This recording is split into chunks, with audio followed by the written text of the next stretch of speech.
Okay, okay, line mo tu share tala no. Hello, hello.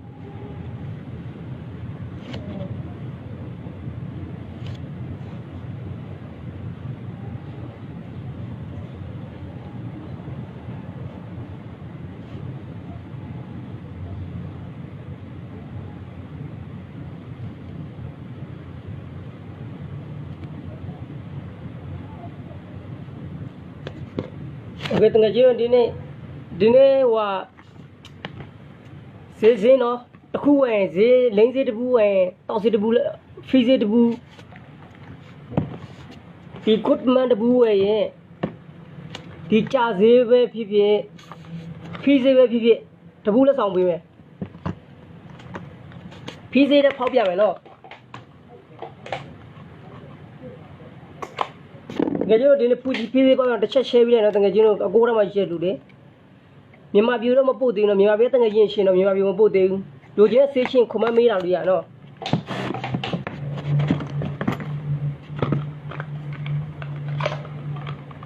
Cuma no fize me biru tengah jenis fize cita no. Fize, along jiwa pembelian itu orang leh.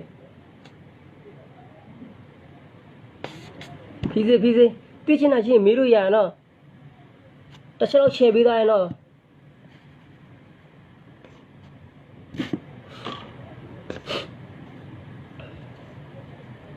Terserah tengah jenis share bida no.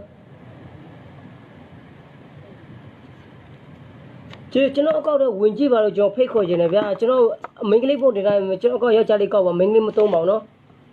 Good di mata orang ya tapi cici jenis ni kumia. Good ma along chau se barang no, along chau se buji besi deh, along chau se temu besi, along tu se mesti bu. Kau bila? Di along chau se barang debu macam thau ngah be yang no, jenuh yang ni zee, nak thau ngah sih.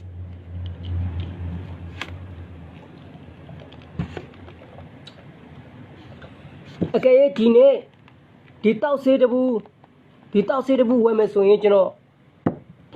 Di pizza debu jelas sampai macam dini weh mana jelas sampai mah. Di pizza debu jelas cakap ngah sih. Ada pizza melu jenis tu le di mah cazi no, calon sobat Thai orang mesti jelas sampai mah. Tapi di debu lu le no, debu thau ngah ya, along chau se bare, thau terlalu jatuh kan cici le se. Okay, tengah jadi share no. Lu cina cuy, cina mesin jari ni yo, mesin jari cina phone sama lawan, cina mesin jari phone kan assembly, dia miara cina sayu mana ni. So, cina aku dini debu cina lazy fizi debu lah sampai mana, fizi debu lah sampai mana. Fizi debu cau yang ngah sih, bang cau ngah sih, no fizi debu. Good man debu ni, fizi debu jangan lah sampai me. Thau terlalu jatuh panci je ni, lu thau ngah ada no. Bima tahu je, bima mama mesti di sini. Jauh Thai ni anak pobi deh, bangkau tema so lu korang pobi deh, bangkau pian so no jom pobi, sarai pobi deh, terus jual loya deh. Okay, cazi, tauzi, titan lu je so along selong pada. Ngah se, terlalu ngah se lawa cari.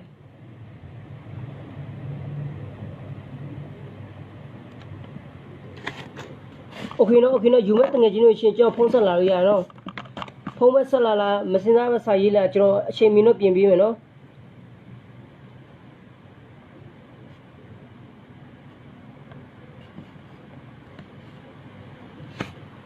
Okay, jumat tengah jenis no phone salah no. Okay, di charge temu lu jenis so cina yang ngah se, cina lihat habis me, charge temu lu jenis lihat habis me. Cina yang ni jangan ngah se, cina lain ni asyik mah weh, cina zee bide, lain ni asyik mah hoban besi mah weh no pun zee ya me. Ti cina kuma mila ya no pun kom la ne, ti cina kuma mila ya pun kom la ne.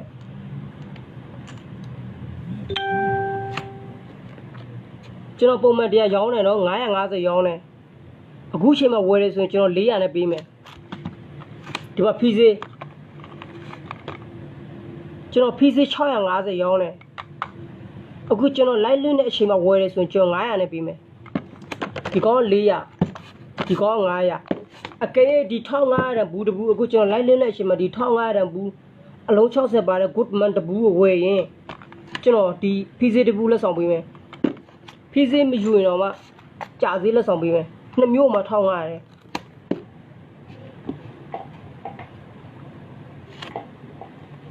โอเคเนาะစိတ်ဝင်စားတဲ့လူချင်းဆိုကျွန်တော်ချက်ပေါက်ပဲဖြစ်မစင်ကြပဲဖြစ်အခုကွန်မန့်ပဲဖြစ်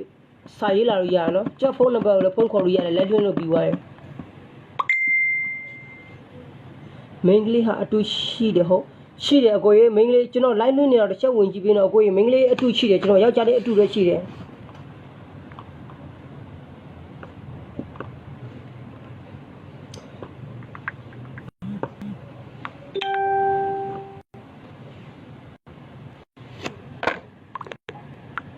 အခုကျွန်တော်လိုက်လွင့်နေတော့ကျွန်တော်လိုက်လွင့်ပြီးတော့မှကျွန်တော်စာပြန်ပြီးမယ်နော်ကိုနော်တခုဘယ်လောက်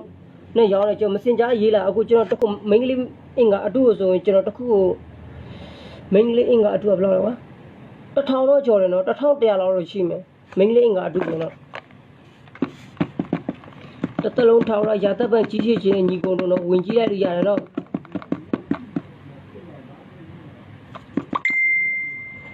ပြလို့ရလား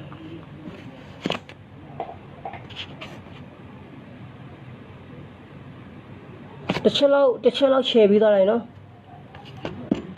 တစ်ချက်လောက်ဝင်ချယ်ပြီးသားလိုက်နော်ကျွန်တော်တငယ်ချင်းတို့ friend တွေ bro များထောင်ရတစ်သက်လုံးရာတပ်ပံကြီးချစ်ချင်းတငယ်ချင်းတို့အခုကျွန်တော်လိုက်လင်းနေတဲ့အချိန်မှာနော်ကျွန်တော်ပြောဒီ1500တန် good man USA ထုတ်1500တန်တဘူးဝင်ကျွန်တော်ဒီကြာစည်း950တန်တဘူးကျွန်တော်လက်ဆောင်ပေးမယ်အဲ့ကြာစည်း950တန်မလို့ကျင်မှုဆိုရင်ဒီမှာဖီစေး650တန်ကျွန်တော်လက်ဆောင်ပေးမယ်အခုကျွန်တော်လိုက်လွှင့်တဲ့အချိန်မှာမှာနော်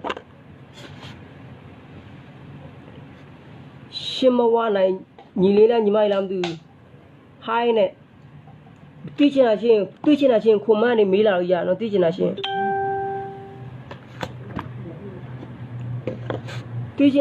ခုမှန်းမေးလာလို့ရပါတယ်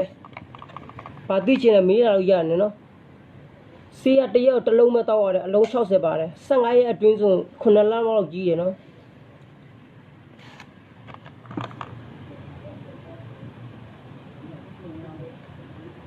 တစ်သက်လုံးထောင်ရရာတပ်ပံကြီးရှိခြင်းနဲ့တငယ်ချင်းတို့တစ်သက်လုံးထောင်ရရာတပ်ပံကြီးရှိခြင်းနဲ့တငယ်ချင်းတို့အလုံး60ပါတယ်နော် good man အလုံး60ပါတယ် USA နော်တက်တန်းလည်း2020ထိရှိတယ်နော်တက်တန်း2020နှစ်ထိရှိတယ်မြန်မာပြည်ပြန်ဝယ်သွားခြင်းတို့တင်ထားခြင်းနဲ့ဆိုတော့ရတယ်တက်တန်း2020နှစ်ထိရှိတယ်ကျွန်တော်ပုံမှန်ရောင်းနေကြတော့ဒါအရင်တော့ရောင်းတော့ကျွန်တော်2000ကျော်ရောင်းတယ်အခုကျွန်တော်1500နဲ့ပေးတာနော်အကေဒီနေ့ဒီကတဘူးဝယ်မယ်1500နဲ့တဘူးဝယ်ရင်ကျွန်တော်ဖီစေး650နဲ့တဘူး free လက်ဆောင်ပေးမယ်ဖီစေး650နဲ့တဘူးလက်ဆောင်ပေးမယ်နော်အကေဒီဖီစေးမလိုချင်ဘူးဆိုရင်ကျွန်တော်ဒီမှာကြာစေး950တန်တဘူးလက်ဆောင်ပေးမယ်ပေါင်းလိုက်ရင်2မျိုးကိုမှ1500ပဲကြာတယ်2မျိုးကိုမှ1500ပဲကြာတယ်ဟိုင်းအလင်းရောက်ညီလေးဟိုင်းနော်ညီလေးဒီနေ့အကိုတပ်ဖို့ခဲ့ညီလေးဟောလားလင်းရောက်အိုးရဲ့ညီလေးဘာညီအကိုဒီလက်ဆောင်ကိုပြလိုက်အောင်ကွာနော်တမျိုးတော့မထင်နဲ့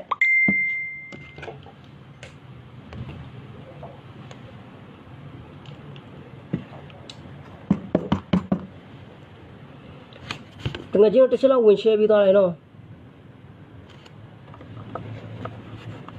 အခုကျွန်တော်ပစ္စည်းရောပတ်စံရှင်းလို့ရတယ်ဒါပေမဲ့ကျွန်တော်စာတိုက်တွေကပတ်စံမယူပြီးခက်တယ်ဗျာအကိုရေမင်္ဂလာပါဗျာအကိုမိမအင်္ဂါအတူမိထားတယ်ဟုတ်ကျွန်တော်မအားသေးလို့နော်ကျွန်တော်အပုံပို့ပေးမယ်နော်ကျွန်တော်လိုက်လွှင့်နေတာကြည့်ရဆိုကျွန်တော်အပုံပို့ပေးလိုက်မယ်နော်โอเคနော်ကျွန်တော်လိုက်လွှင့်နေတာကြည့်တဲ့တကယ်ကျွန်တော် friend တွေ group ထဲမှာရှိတဲ့အကေ subsidy တွေပါတယ် လိန်ဆက်ဆက်နာပဲစိတ်ဝင်စားရ physics ဆိုတော့ကျွန်တော် group ရှိတယ်နော်အဲ့ဒီ physics group ထဲမှာဝင်လို့ရတယ်အဲ့ထဲမှာ all အပုံလိုက်ရှိတယ်ခင်ဗျကျွန်တော်အကောင့်ဒီ message ရတော့လာမတောင်းနဲ့နော်ကျွန်တော်မှမရှိကြော်ပြလို့မရကျွန်တော် BG ဆိုတာ public account နဲ့ share လို့ပဲရတယ်နော်ကိုယ်တိုင်တင်လို့မရဘူး Okay နော်ဒီနေ့တောက်ဆေး1500တန်တောက်ဆေးအလုံး60ပါတဲ့ USA ထုတ် Goodman တဘူးဝင်ရင်ကြာဆေး950တန်တဘူးလက်ဆောင်ပေးမယ်ကြာဆေး950တန်တဘူးလက်ဆောင်မလို့ချင်းဖီဆေး650တန်တဘူးလက်ဆောင်ပေးမယ်ဘန်ကောက်ထရဆိုရင်အိမ်ကြီးအိမ်ရောက်အခန်းရှိရောက်စိတ်ဝင်ရှိရောက်ကျွန်တော်ကိုယ်လာပို့ပေးတယ်ဘန်ကောက်အပြင်ရဆိုရင်တော့စားရရပို့ပေးမယ်ပတ်စံချိုလဲမှကျွန်တော်ပို့ပေးမယ်နော်ဘန်ကောက်အပြင်ရဆိုရင်တော့ Okay စိတ်ဝင်စားတငယ်ချင်းတို့တက်လာလို့ရတော့တစ်ချက်တော့ဝင် share သွားပြီလေနော်တငယ်ချင်းတို့တိကျနာချင်းခွန်မမေးလို့ရနော်ကျွန်တော် message ဘောက်ကလူတွေရာနဲ့ရှိနေကြုံမဖြေနိုင်ဘူးမြန်မာပြည်ကလူတွေပုံများအာယုံနောက်တယ်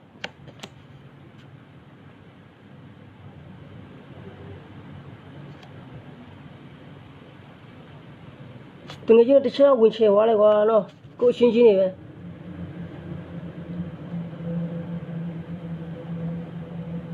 Okay နော်အကဲကျွန်တော် live လင်းလို့နောက်ပိတ်ဆိုပြီးခဲ့နေကြရင်ကျွန်တော်ဒီရတခုတောက်ဆေးတခုကျွန်တော်မဲဖောက်ပေးမယ်တောက်ဆေးတခုကျွန်တော်မဲဖောက်ပေးမယ်နော်ကြာဆေးတခုဒါပေမဲ့ပို့ခန့်ပေးရမယ်ကြာဆေး950နဲ့တခုကျွန်တော်လက်ဖောက်ပေးမယ်လက်မဲဖောက်ပေးမယ်ကြာဆေး950နဲ့တခုမဲဖောက်ပေးမယ်ပို့ခန့်ပေးရမယ် Okayထိုင်းနိုင်ငံနေရအနှံ့ထိုင်းနိုင်ငံဆိုဘယ်နေရဖြစ်ဖြစ်ကျွန်တော်ပို့ပေးမယ်ဒီဟာနော်ကျွန်တော်ဒါလေးမဲဖောက်ပေးမယ်950ရှိတယ်မဲဖောက်ပေးမယ်ကျွန်တော်လွယ်လွယ်လေးပဲမဲဖောက်မှာဒီတပူပဲကြော်ဖောက်မှာနော်အကဲမဲပေါက်သွားတဲ့လူက message မှာကျွန်တော်စာလာရေးပေးကျွန်တော်လည်းပြန်စာတန်းနေပို့ပေးမယ်ဒါမှကျွန်တော်ပို့ခပေးရမယ်โอเคပို့ခပေးရမယ်နော်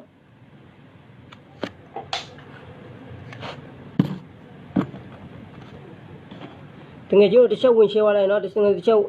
ရှင်းသွားလိုက်နော်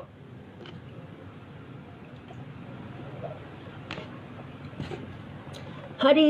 စေးရှော့တော့မဆောက်နေကြလားတကယ်ကျတော့ဝယ်မစုံမြန်ဝယ်လိုက်1500ပဲ1500အောက်ဈေးကြဖို့အလားလာမရှိဘူးနော်ကုမ္ပဏီပိတ်သွားရင်တော့ပိတ်သွားမယ်ဒီဘူးတဘူး1500နဲ့ဘယ်မှမရဘူးအလုံး60ပါတယ်နော်ထိုင်းနိုင်ငံတနေ့ထိုင်းနိုင်ငံတနိုင်ငံလုံးကျတဲ့နေမှာတော့ဝယ်ကျွန်တော်တယောက်တည်းမှကြည့်ပဲဒါမျိုးရမယ်ဘယ်မှမရဘူး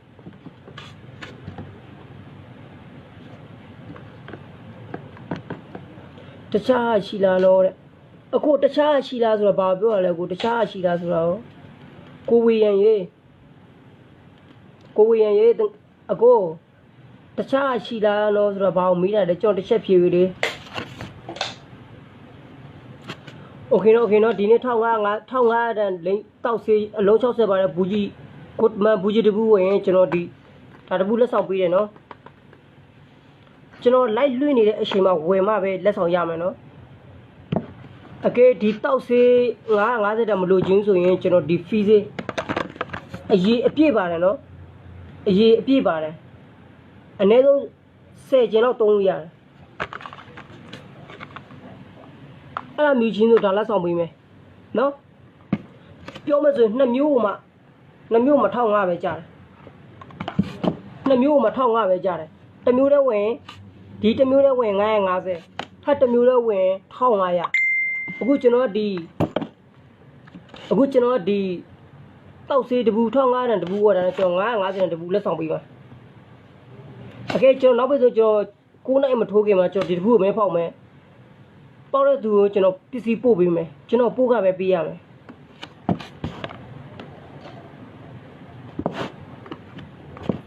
ကျွန်တော်တစ်ချက်ဝင်ရှင်းဆေးပါတယ်တစ်ချက်ဆေးပါတယ်အကိုကြီးချော့ဈေးတဲ့ဟာချော့ဈေးအခုချော့ဈေးကကျွန်တော်အရင်တစ်ခါကျွန်တော် live ပြင်ချော့ပြီးသွားရင်တော့အဲ့ဒီစာချော့ဈေးနဲ့ရတာအခုချော့ဈေးဒီကောင်ရတယ်နော်အခုကျွန်တော်950ရောင်းနေဆိုလူချင်းနေဆိုရင်တော့ကျွန်တော်ဒီ fee ဒီကတစ်မျိုးတော့ဝင်မယ်ဆိုရင်950ကျွန်တော်400နဲ့ပေးမယ်ကြာဈေးပေါ့နော်ကြာဈေး950နဲ့ဝယ်တာကိုကျွန်တော် 950နဲ့ရောင်းတော့ကျွန်တော်400နဲ့ပေးမယ်ချော့ဈေးပေါ့နော်အကဲဒီဖီးဈေးကကျွန်တော်650ရောင်းတယ်အခုကျွန်တော်လိုက်လက်နဲ့အချိန်မှာဝယ်ခြင်းနဲ့ဆိုရင်ကျွန်တော်900နဲ့ပေးမယ်ကျွန်တော်တစ်မျိုး150ချော့တယ်နော်အကဲဒီဘူးကြီးကအလုံး60ပါတဲ့ good မကြီးချေထောင်ရရသက်ပံကြီးချေဈေးက1500နော်1500ကျော်တပြားမချော့ဘူးအကဲဒီ1500နဲ့ဝယ်မယ်ဆိုရင်ဒီ950တဲ့လက်ဆောင်ပေးမယ်အဲကြာဈေးမလို့ချင်းဆိုဒီဖီးဈေးကျော်လက်ဆောင်ပေးမယ်နှစ်မျိုးမှာ1500ပဲကြာခုချိန်မှာကိုကျွန်တော်လိုက်လွတ်တဲ့အချိန်မှာဝယ်မရမယ်နော်ကျွန်တော်လိုက်လွတ်တဲ့အချိန်မှာဝယ်မရမယ်နော်ကျွန်တော်လိုက်လွတ်တဲ့အချိန်မဟုတ်ဘဲနဲ့ဝယ်ရင်ကျွန်တော်မပေးပါဘူးဗျာပစ္စည်းကြိုက်တဲ့လောက်မအောင်ရနော်ဘာစီးလဲတဲ့အကိုဟိုင်းအကိုရေထောင်ရရသက်ပံကြီးကြီးစီပါနော်မင်းကလေးဖိတက်တဲ့ဆေးရှိတာတဲ့ခန့်ဝေလားမသိဘူးနော်ဒီမှာမင်းကလေးဖိတက်တဲ့ဆေးပါခင်ဗျမင်းကလေးဖိတက်တဲ့ဆေးပါနော်အခုကျွန်တော်ရောင်းနေ650လိုက်လွတ်တဲ့အချိန်မှာဝယ်ရဆို900နဲ့ရမယ်ရောင်းတာ650နော်အခုလိုက်လွတ်တဲ့အချိန်မှာဝယ်မှ950ရမယ်ကျန်တဲ့အချိန်မှာဈေးလျှော့ခိုင်းလို့မရအောင်နော်ဖီးဈေးလုပ်ချင်ဆိုရင်ဒီမှာ950650နဲ့ရောင်းတော့ကျွန်တော်လိုက်လွတ်တဲ့အချိန်မှာဝယ်900နဲ့ပေးမယ်အကယ်၍ဒီထောင်ရရသက်ပံကြီးရှည်ဈေး1500တဘူးဝယ်မယ်ဆိုရင်ကျွန်တော်ဒီဖီးဈေးတဘူး free လက်ဆောင်ပေးမယ်အဲ့ဒီဖီးဈေးမလို့ရင်းဆိုဒီကြာဈေးတဘူးကျွန်တော်လက်ဆောင်ပေးမယ်ကြာဈေးက950တောင်းတယ်တခြားတော့ share သွားပြီးရနော်အကဲကျွန်တော်9နိုင်မထိုးခင်10မိနစ်လောက်ကျွန်တော်ဒါမဲဖောက်မှာနော်အကဲကျွန်တော်မဲပေါက်တဲ့သူကမ share ထားဆိုမရအောင်နော်ပစ္စည်း group ထဲမှာ share ပေးပါနော်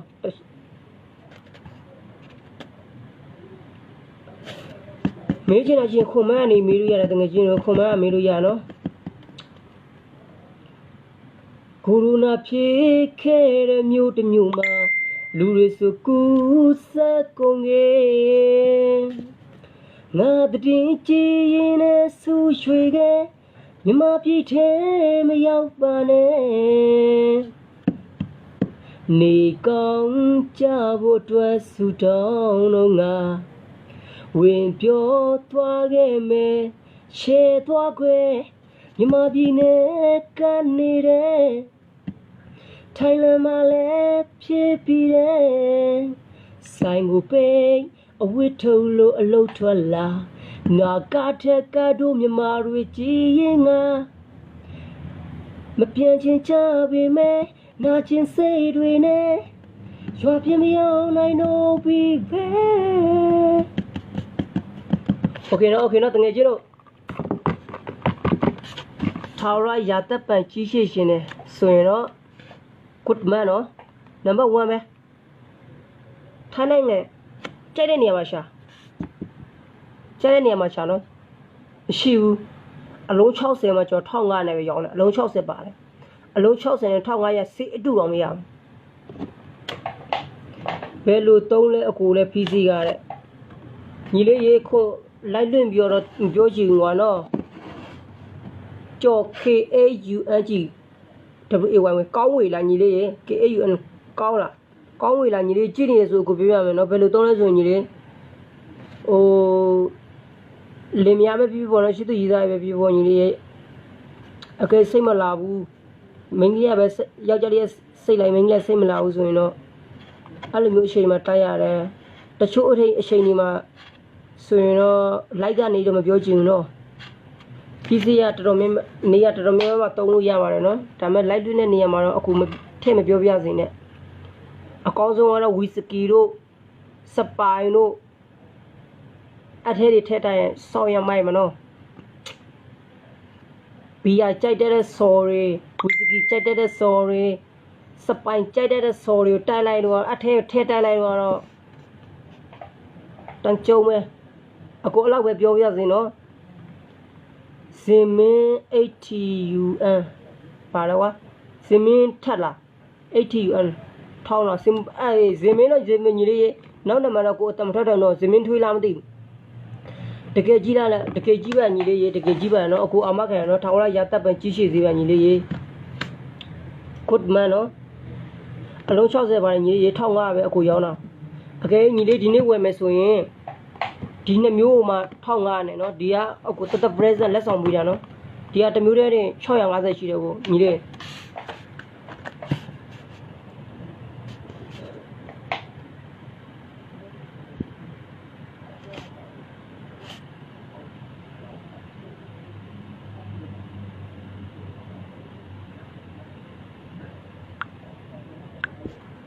โอเคနော်ကျွန်တော်9နိုင်မထိုးရင်ကျွန်တော်လိုက်အဆုံးတက်မှာနော်ကျွန်တော်ဒီနေ့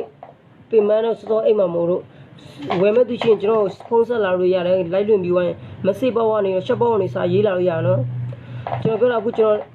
လိုက်လွင့်နေတဲ့အချိန်မှာဝယ်တယ်ဆိုကျွန်တော်လိုက်လွင့်ပြီးရောင်းနေဆိုကျွန်တော်အရင်ဈေးလျှော့ပေးတယ်လိုက်လွင့်တဲ့အချိန်မှာမဟုတ်ဘဲနဲ့ဝယ်တယ်ဆိုရင်ဈေးကကျွန်တော်လုံးဝမလျှော့ဘူးကျွန်တော်ထိုင်းနိုင်ငံနေရာအနှံ့ပို့ပေးတယ်ဘန်ကောက်ထဲမှာဆိုရင်တော့ကျွန်တော်လူကိုယ်တိုင်ပို့ပေးတယ်ပစ္စည်းရောင်းပတ်စံရှင်းလို့ရတယ်ဘန်ကောက်ပြင်မှာဆိုရင်တော့ပတ်စံကြိုလွှဲရတယ်နော်โอเคနော်အထူး promotion နော်အထူး promotion နှစ်မျိုးမှာ1500နှစ်မျိုးမှာ1500ပဲဒီနှစ်မျိုးမှာ1500နော်တစ်မျိုးတည်းဝယ်လို့မရဘူးတစ်မျိုးတည်းဝယ်မယ်ဒီကိုတစ်မျိုးတည်းဝယ်လို့မရအောင်နော်တစ်မျိုးတည်းဝယ်မယ်ဆိုရင်ဒီက1500ဒီကောင်ကအခု950ရရောင်းတော့အခုလိုက်လို့နေတဲ့အချိန်မှာဝယ်မယ်ဆိုရင်900နဲ့ရမယ်ဒီကောင်က650လိုက်လွှင့်နေတဲ့အချိန်မှာဝယ်မယ်ဆိုရင်900နဲ့ရမယ်ဒီကောင်က400ဒီကောင်က900လိုက်လွှင့်နေတဲ့အချိန်မှာပဲရမယ်နော်ဒီ good man တော့ကျွန်တော်လုံးဝမလျှော့ပါဘူးခင်ဗျ good man 1500နော်အလုံး60ပါတယ်တစ်သက်လုံးထောင်လိုက်ရသက်ပန်ကြီးရှိခြင်းနဲ့ညီလေးတို့15ရက်မကြာဘူး8လမှဖြစ်သွားတယ်15ရက်မကြာဘူးနော်ဒီရေဘူးလောက်ဖြစ်သွားတယ်ပြီးတော့တပူးမှာအလုံး60ပါတဲ့အတွက်2ယောက်3လဲရတယ်နော်တစ်ယောက်အလုံး33လို့ရတယ်နော်ကြာစည်းလဲယူမယ်ကြီးစည်းလဲယူမယ်ဘယ်လောက်လဲတဲ့အေးညီလေးရေဘိုးအောင်တင်ကြာစည်းလဲယူမယ်ကြီးစည်းလဲယူမယ်ဆိုရင်အခုဒီအကိုလိုက်လွှင့်တဲ့အချိန်မှာယူရင်ဒီမှာကြာစည်းဒါမှကြီးရှည်စည်းနှစ်မျိုးမှာ1500ပဲညီလေးနှစ်မျိုးမှာ1500ပဲအခုကိုလိုက်လွှင့်နေတဲ့အချိန်မှာဝင်အကိုလိုက်လွှင့်နေတဲ့အချိန်ကမဟုတ်ဘဲနဲ့ဝယ်မယ်ဆိုရင်တော့ဒီကတစ်ခုတည်း1500ဒါ950 2050ရှိတယ်အခုကိုလိုက်လွှင့်နေတဲ့အချိန်မှာဝယ်မယ်ဆိုနှစ်မျိုးမှာ1500နဲ့အကိုပေးမှာဒါကြာစေး10လုံးပါတယ်အဲ့ဒီကြာစေးလို့ကျင်းဆိုတယ်ဒီမှာ free စေး present လက်ဆောင် free ပေးမှာလိုက်လွှင့်နေတဲ့အချိန်မှာဝယ်မှရမယ်နော်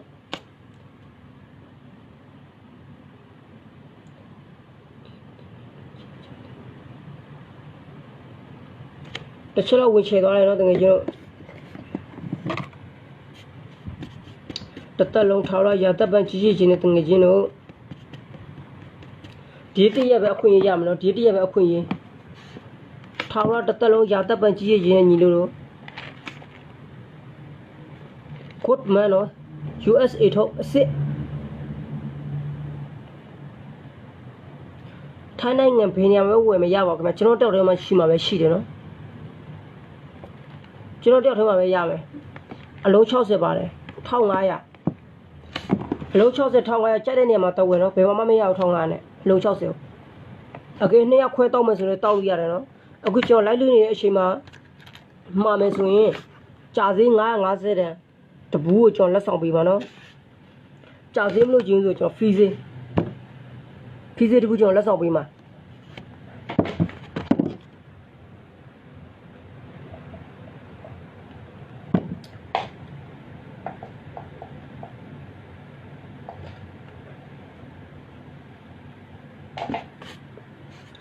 တိကျချင်ခွန်မမေးလို့ရနော်ကျွန်တော်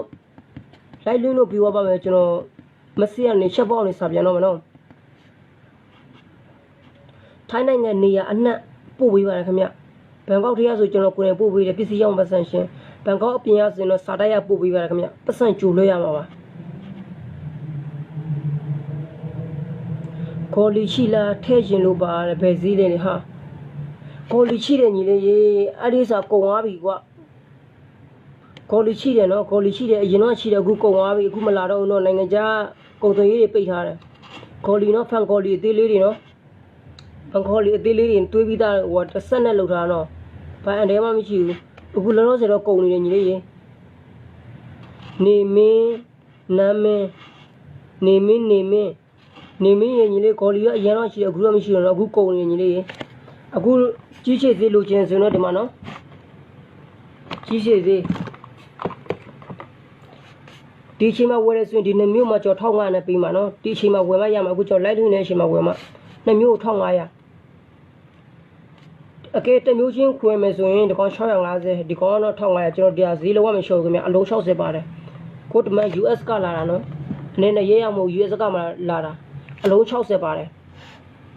တက်တန်2022ထိရှိတယ်တက်တန်2022ထိရှိတယ်နော်ဝယ်မဲတဲ့ဇော်မင်းထ82N ထွန်းဇော်မင်းထွန်းလားဇော်မင်းထွန်းညီလေးဝယ်မယ်ဆိုရင်အခုရှက်ပေါက်ကနေစာရေးလာပြီးနော်အခုလိုက်လွှင့်ပြီးွားညီလေးအကဲညီလေးအခုချိန်မှာအခုကိုလိုက်လွှင့်လို့ပြီးွားတဲ့အချိန်မှာဖြစ်အခုလိုက်လွှင့်တဲ့အချိန်မှာပဲညီလေးမှာမယ်ဆိုရင်ဒီကတပူးမှာတာနဲ့ဒီ950နဲ့တပူးလက်ဆောင်ရမယ်နော်950နဲ့တပူးလက်ဆောင်မလို့ချင်းဆို free 650နဲ့တပူးလက်ဆောင်ပေးမယ်နော်ဒါဘူးကြီးအကန်တနဲ့နော်အကိုလိုက်လွှင့်တဲ့အချိန်မှာဝယ်မအကိုပေးတာနော်အကိုလိုက်လွှင့်တဲ့အချိန်မဟုတ်ဘဲနဲ့ဝင်အကိုလုံးဝမပေးဘူး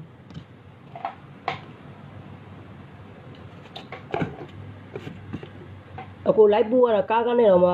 အကိုမျက်နှာ100လောက်200လောက်မြက်တာအကိုကားကနေတော့မပင်မနာမကန်မိဘူးနော်โอเคနော်နောက်တဲ့5မိနစ်ပဲလိုက်လွှင့်မယ်နော်8နာရီခွဲဆိုလိုက်လွှင့်တာပိတ်မယ်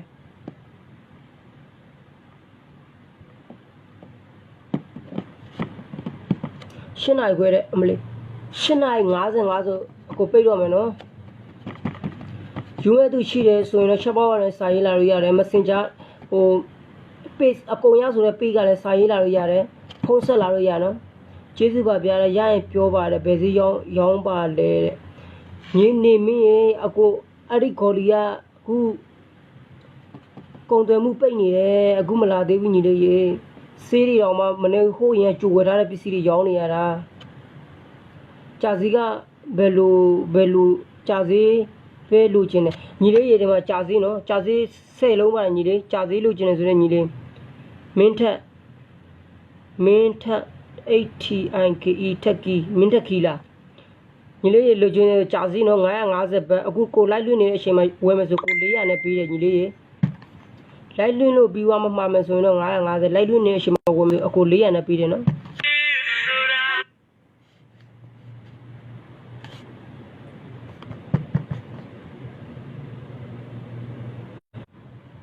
ပြချင်တာချင်းတငယ်ချင်းတို့မေးလာလို့ရရနော်အခုကိုလိုက်လွှင့်လို့ပြောဆိုချက်ပေါက်ဖြစ် page အကုန်ရ page ကပဲဖြစ်ဖြစ်ဟို Facebook group ထဲမှာဖြစ်ဖြစ်ပေါ့နော်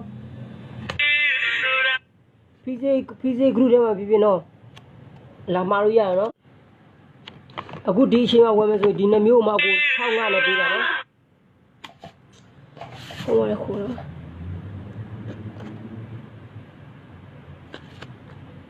โอเคအားလုံးပဲမင်္ဂလာပါနော်ကျေးဇူးတင်တော့ညီတို့ကိုလိုက်လွှင့်တာဆုံးသက်ပြီနော်